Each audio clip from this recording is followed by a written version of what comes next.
Everyone, welcome back to the Samajik Guru channel. आज हम करने जा रहे हैं क्लास 12th के पॉलिटिकल साइंस यानी कि राजनीति शास्त्र का सैंपल पेपर सॉल्व, जो कि हेल्प करने वाला है आपके प्री बोर्ड के एग्जाम्स में। तो वीडियो को स्टार्ट करते हैं उससे पहले अगर चैनल पे नए आए हैं तो चैनल को फटाफट से सब्सक्राइब कर लो, क्योंकि यहाँ पर इस तरीके का हेल्पफुल कंटेंट अपलोड होता रहता है। तो चलिए बिना देरी के वीडियो स्टार्ट करते हैं। तो देखो, सबसे पहला क्वेश्चन है, India's parliamentary system is compared with the system of which country, यानी कि जो भारत की संसदीय प्रणाली है उसकी तुलना किस देश की प्रणाली से की जाती है। ठीक है, तो आंसर है ब्रिटेन। ठीक है, तो देखो, भारत ने ना अपनी शासन चलाने की जो संसदीय प्रणाली है वो ब्रिटेन से ली है, और इसीलिए इसे वेस्टमिंस्टर मॉडल भी कहा जाता है, और क्योंकि ब्रिटेन की संसद इसी नाम की जगह पर स्थित है। ठीक है, अगला क्वेश्चन देखो, जो कि है, how many constitutions did Aristotle study comparatively, यानी अरस्तु ने कितने संविधानों का तुलनात्मक अध्ययन किया था। ठीक है, तो आंसर है 158। तो बच्चों, यहाँ पर पंजाबी मीडियम में भी साथ साथ सॉल्व कर लेते हैं।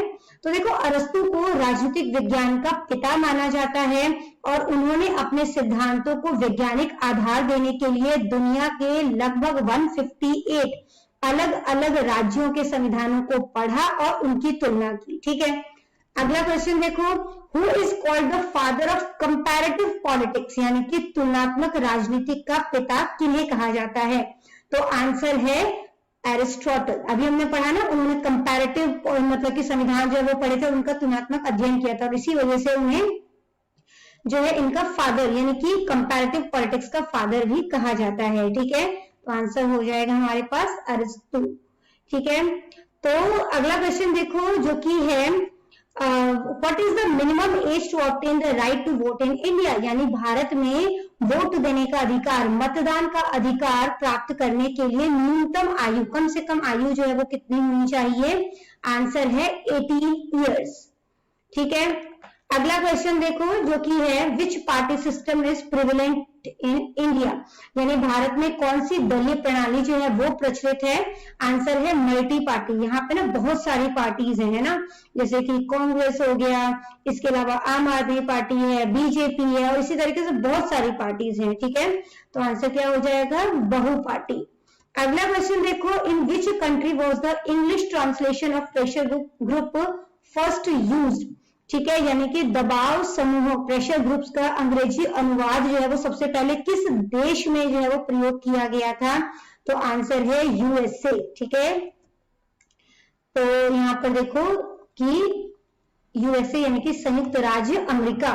अगला क्वेश्चन देखो, which of the following pair is incorrect, कौन सा पेयर जो है वो गलत है वो आपने बताना है। ठीक है, तो देखो यहाँ पर जो है, वन पार्टी सिस्टम चाइना में बिल्कुल करेक्ट है, टू पार्टी सिस्टम जो है वो इंग्लैंड में, ये भी करेक्ट है।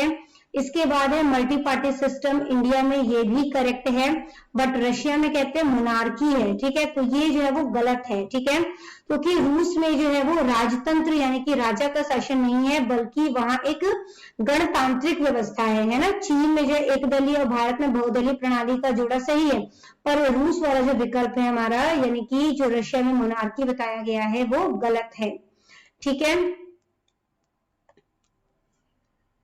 इसके बाद बेटा अगला क्वेश्चन जो है वो देखते हैं, जो कि है हमारे पास कि who wrote the book Das Kapital, यानी कि जो दास कैपिटल बुक है वो किन्होंने लिखी थी। तो आंसर है कार्ल मार्क्स। ठीक है, तो ये समाजवाद की सबसे जो है वो मेन बुक मानी जाती है, सबसे इंपॉर्टेंट बुक मानी जाती है। कार्ल मार्क्स ने ना इसमें पूंजीवाद की जो कमियां हैं और मजदूरों के हक की बात जो है वो इसी किताब में की थी। ठीक है, तो आंसर क्या है, कार्ल मार्क्स। अगला क्वेश्चन देखो, जो कि है, which of the following is not a problem of national integration, यानी कि इनमें से कौन सी राष्ट्रीय एकीकरण की समस्या नहीं है। ठीक है, प्रॉब्लम जो है वो नहीं है, तो गरीबी भी प्रॉब्लम है, नेशनल कैरेक्टर का कमी होना भी प्रॉब्लम है, करप्शन भी प्रॉब्लम है। आंसर है कॉन्शियस सिटीजन्स। ठीक है, यानी देखो, अब सचेत नागरिक जो है वो नेशनल इंटीग्रेशन के लिए कोई प्रॉब्लम नहीं है ना, यानी कि देखो गरीबी, भ्रष्टाचार और जो राष्ट्रीय चरित्र है उसकी कमी से देश जो है वो कमजोर होगा, है ना। जबकि अगर जो है वो नागरिक जो है वो कॉन्शियस यानी कि सचेत होंगे, जागरूक होंगे, तो देश को जोड़ने और मजबूत बनाने का काम करेंगे और ये कोई प्रॉब्लम जो है वो नहीं है, ठीक है। तो आंसर हो जाएगा सचेत नागरिक। अगला क्वेश्चन देखो, which name is not related to Punjab. तो पंजाब से रिलेटेड कौन सा नाम नहीं है? ऑप्शंस है मिश्र, सप्त सिंधु, पंचनाद या 5 रिवर्स यानी कि 5 दरिया, ठीक है। तो आंसर है मिश्र। अगला क्वेश्चन देखो बेटा, जो कि है हमारे पास पार्ट बी से, ठीक है। तो इसमें जो है वो आपको 1 वर्ड टाइप के क्वेश्चन जो है वो दिए गए हैं, एक एक नंबर के क्वेश्चन है। तो क्वेश्चन जो वो साथ साथ सॉल्व करते हैं। पहला क्वेश्चन है, विच गुरु साहिब एस्टैब्लिश्ड द 22 मंजिल? है श्री गुरु अमरदास जी, ठीक है। गुरु अमरदास जी। तो देखो धर्म के तीसरे गुरु श्री गुरु अमरदास जी ने सिख धर्म के प्रचार प्रसार के लिए अलग अलग भौगोलिक क्षेत्रों में 22 केंद्र स्थापित किए थे, ठीक है, जिन्हें की मंजिया कहा जाता है, ठीक है। तो पंजाबी मीडियम में भी आंसर जो है वो देख लेते हैं। तो आंसर जो है वो हमने साथ साथ ही कर लिया था, ठीक है, श्री गुरु अमरदास जी। अगला क्वेश्चन देखो, who propounded the theory of surplus value. तो सरप्लस वैल्यू जो है उसकी थ्योरी जो है वो किन्होंने दी थी, ठीक है। तो आंसर है कार्ल मार्क्स,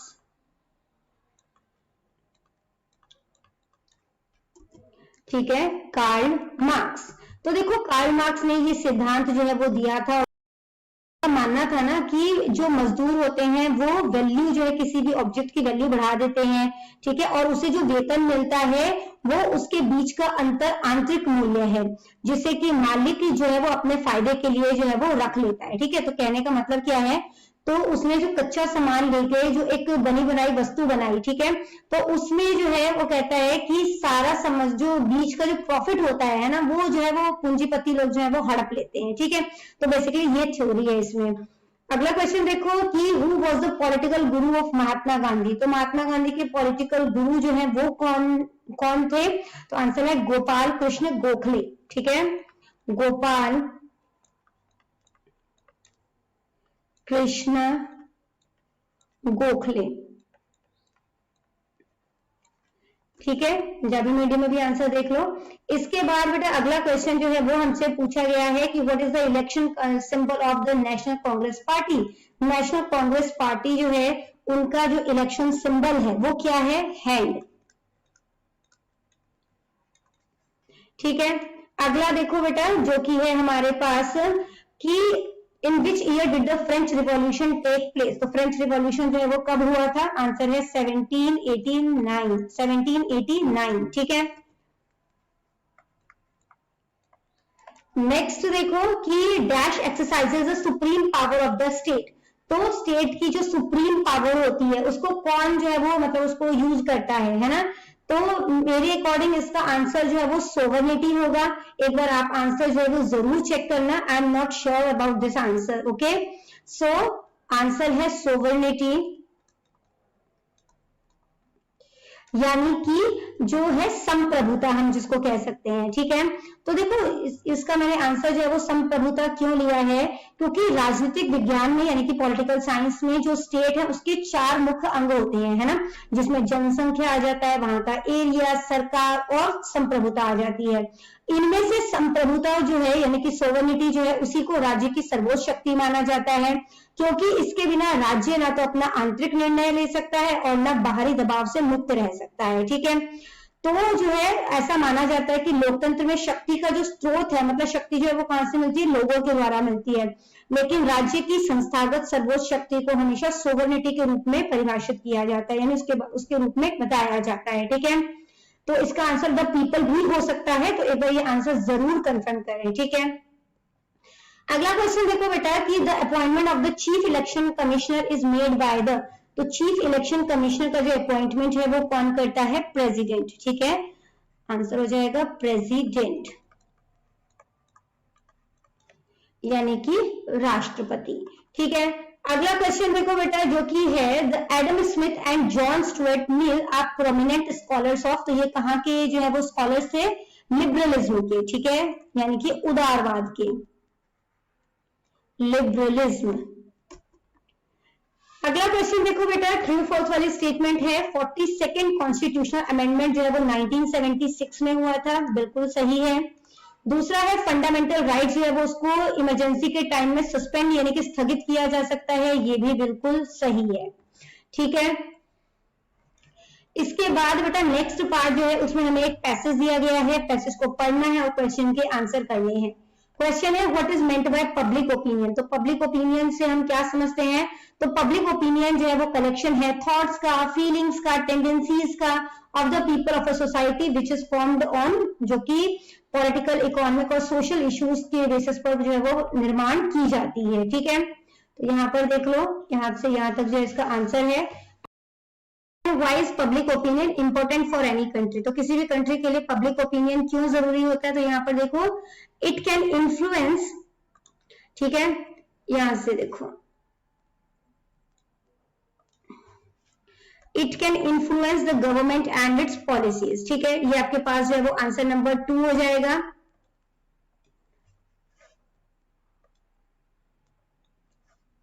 ये आंसर नंबर 2 है, ठीक है। ਇਹ सरकार ਅਤੇ ਨੀਤੀਆਂ ਨੂੰ ਪ੍ਰਭਾਵਿਤ कर सकती है। तो which means are used to know public opinion. तो किन किन साधनों के द्वारा पब्लिक ओपिनियन का पता लगाया जा सकता है, तो यहाँ पर देखते हैं, देखो इलेक्शंस के थ्रू, ठीक है। इसके अलावा surveys, referendum are used to know public opinion, ठीक है। तो यहां से मीन्स से लेकर करोगे, ये हो जाएगा आपके पास आंसर नंबर 3, ठीक है, यहां तक आंसर नंबर 3 हो गया। नेक्स्ट देखो कि what increases when people hold the same opinion. अगर सेम ओपिनियन होता है लोगों का तो उससे जो है वो क्या बढ़ जाता है वो आपने बताना है, ठीक है। तो उससे जो है वो क्या प्रॉब्लम आ जाएगा, देखो when people hold the same opinion on an issue, यहां से लेकर यहां तक इंक्रीजेस तक, आंसर नंबर 4 हो जाएगा, ठीक है। नेक्स्ट क्वेश्चन देखो जो कि है व्हाट इंक्रीजेस, ये हो गया हमारे पास। For what does public opinion inspire people. Opinion है वो किस लिए लोगों को इंस्पायर करता है, तो यहां से देखो इट इंस्पायर्स, ठीक से लेकर जो है रिस्पॉन्सिबिलिटीज तक, ये आपके पास आंसर नंबर 5 है, ठीक है। यहां तक आंसर नंबर 5 है। फिर हमारे पास अगला क्वेश्चन है What benefits do government get from the study of public opinion। ठीक है, तो पब्लिक ओपिनियन की स्टडी से क्या फायदा जो है वो मिलता है, तो ये हमारे पास आंसर नंबर 6 है, ठीक है। बहुत ही इजी होता है इसमें से आंसर फाइंड आउट करना, आप इजीली इसे फाइंड आउट कर पाएंगे। अगला देखो नेक्स्ट पैसेज दिया गया है, what does Marxism primarily focus on. तो मार्क्सिज्म जो है वो बेसिकली किन चीजों पर जो है वो फोकस करते हैं, ठीक है। तो देखो यहाँ पर लिखा है Marxism primarily focus on understanding economic conflicts between owners and workers, class inequality and workers right, ठीक है। आंसर नंबर 1 हो गया। तो यहाँ पे पंजाबी मीडियम के लिए आंसर नंबर 1 है।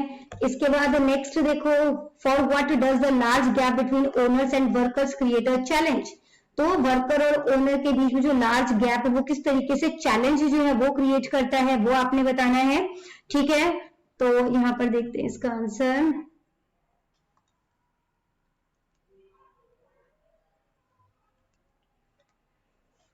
देखो challenges to social justice and democratic stability arise, ठीक है, नंबर 2 हो जाएगा। इसके बाद अगला देखो what measures can be taken based on Marxist principle, ठीक है। तो मार्क्सिस्ट प्रिंसिपल के बेसिस पर कौन से जो है वो मेजर जो है वो लिए जा सकते हैं, तो यहां पर देखते हैं,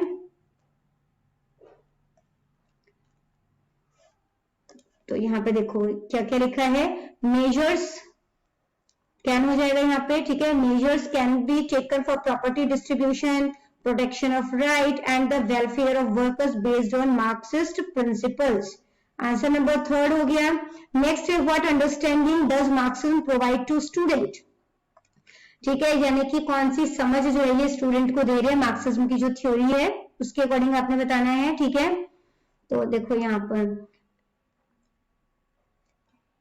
यहां से कर दो, by studying Marxism student can deeply understand social inequality, economic conflict and democratic responsibilities. Number 4 हो गया हमारे पास। नेक्स्ट है how does Marxism bring about social change. Marxism जो है सोशल चेंज जो है वो किस तरीके से लेकर आ रहे हैं, ठीक है। तो देखो यहाँ पर करना कुछ आप इस तरीके से जो है वो लिख सकते हैं कि बाय फोकसिंग, ठीक है, यहां से कर लेना, bye focusing on class inequality, ठीक है, यहां से bye focusing on class inequality, ठीक है, वर्कर्स राइट्स, थोड़ा सा आपको बनाना पड़ेगा, मैं यहाँ पर लिख देती हूँ उसका आंसर, ठीक है। तो यहाँ पे क्या लिखोगे, bye focusing on class inequality,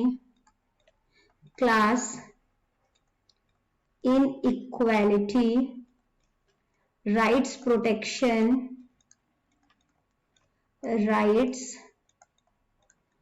protection and understanding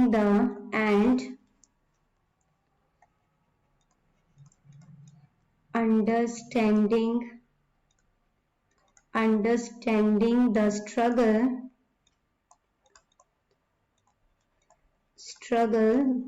between the working class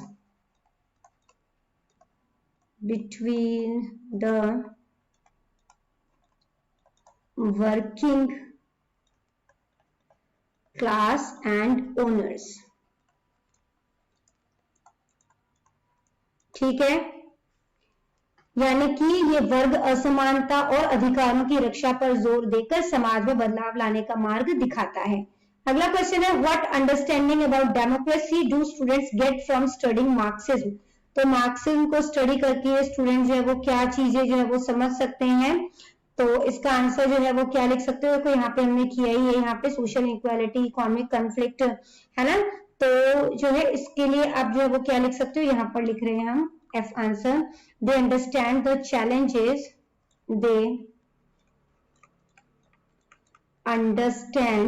challenges, अब आप 12th क्लास में हो गए तो थोड़ा बहुत आंसर आपको बनाना पड़ेगा, ठीक है। बिल्कुल एज इट इज आपको आंसर जो है वो बहुत ही कम देखने को मिलेगा। डेमोक्रेटिक स्टेबिलिटी, है ना, डेमोक्रेटिक स्टेबिलिटी जो है वो समझ में आती है कि किस तरीके से बन सकती है, उसके सामने कौन कौन से चैलेंजेस हैं, एंड देयर डेमोक्रेटिक रिस्पॉन्सिबिलिटी, उनकी डेमोक्रेटिक रिस्पॉन्सिबिलिटी क्या है, एंड देयर डेमोक्रेटिक रिस्पॉन्सिबिलिटीज।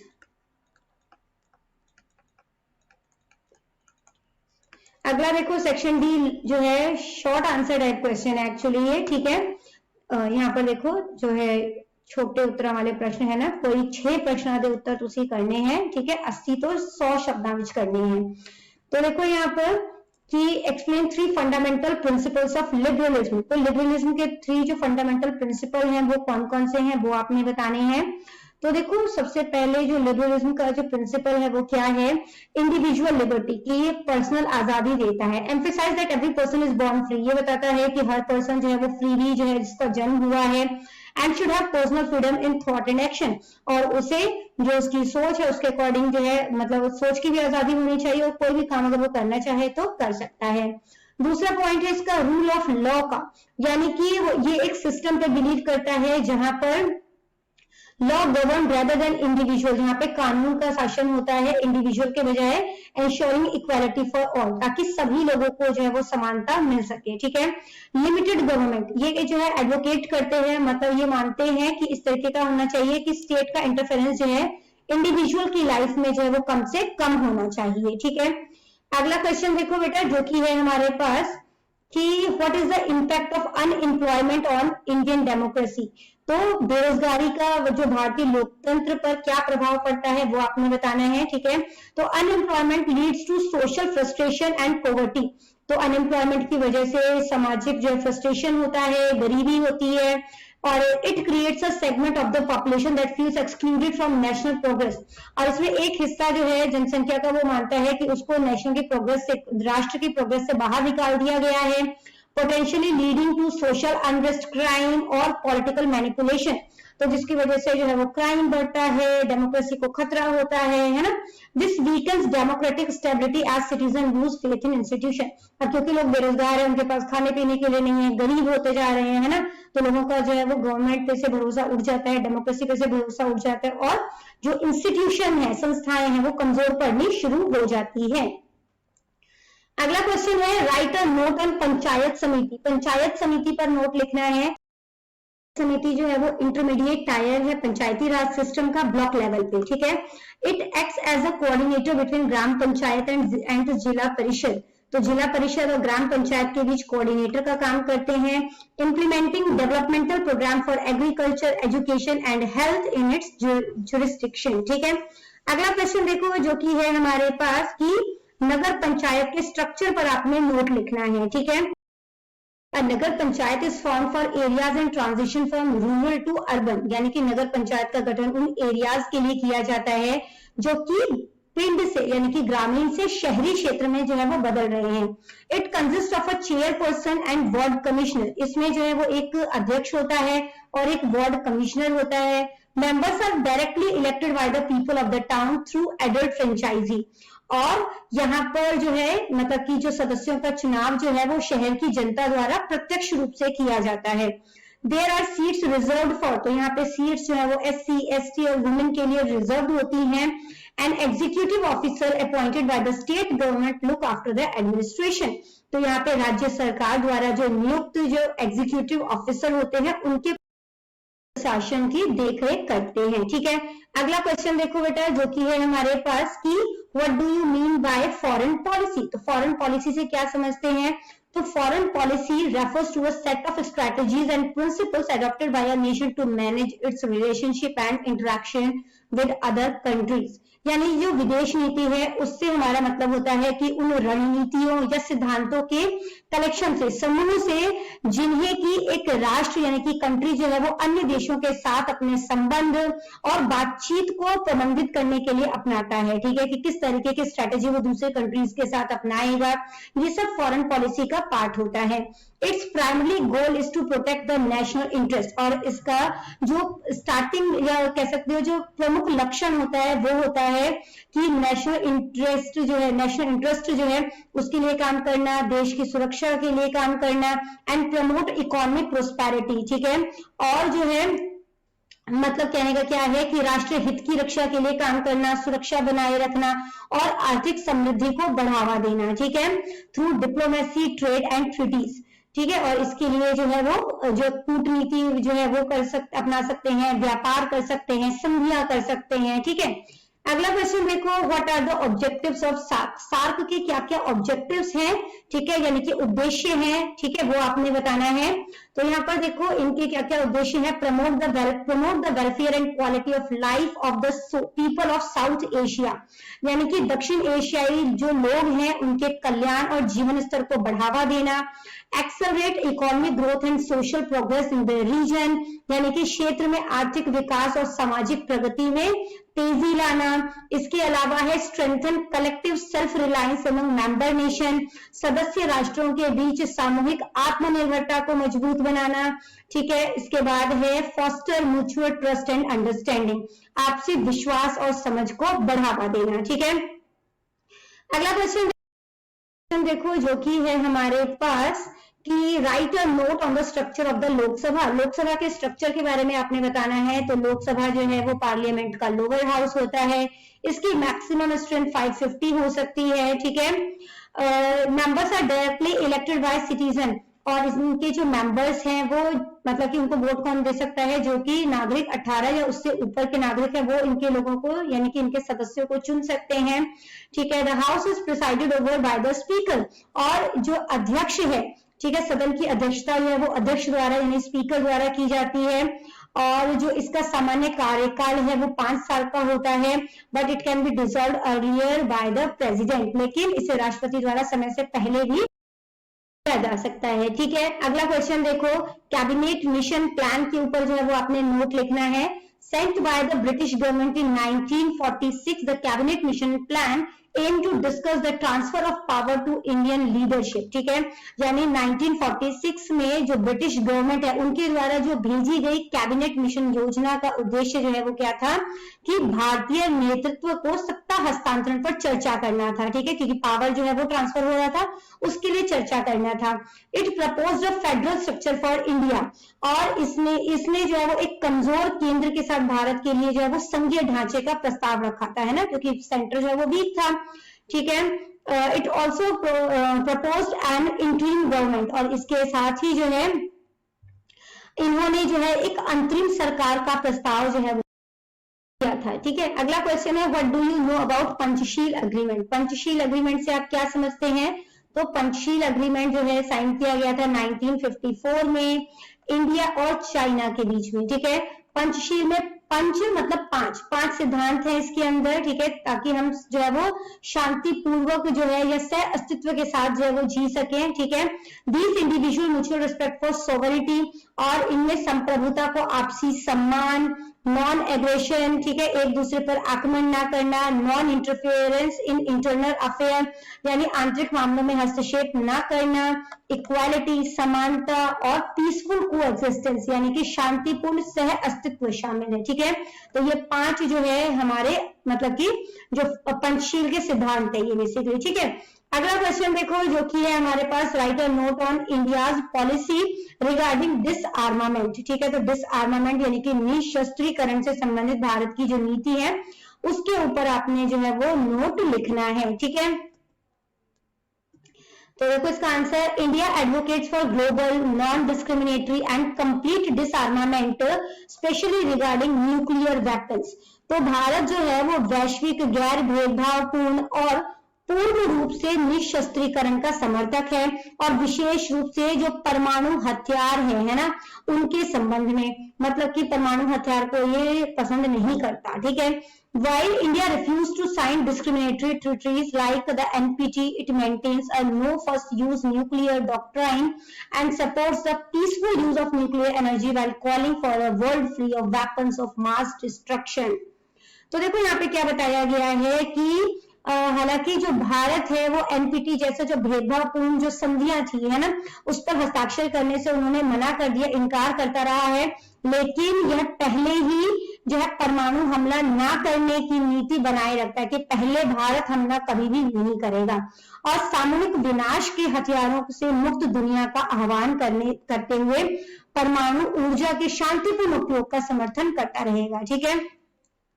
इसके बाद बेटा लॉन्ग आंसर टाइप क्वेश्चंस है, ठीक है, पंजाबी मीडियम में भी क्वेश्चन जो है वो साथ साथ देख लो, और करते हैं इस वीडियो को यहीं पे खत्म। हो सारे ही क्वेश्चंस आपको बहुत अच्छे तरीके से क्लियर हो गए होंगे। तो मिलते हैं अगले वीडियो में। अगर वीडियो पसंद आए तो लाइक जरूर करिए। तब तक के लिए all the best for your exams and bye bye.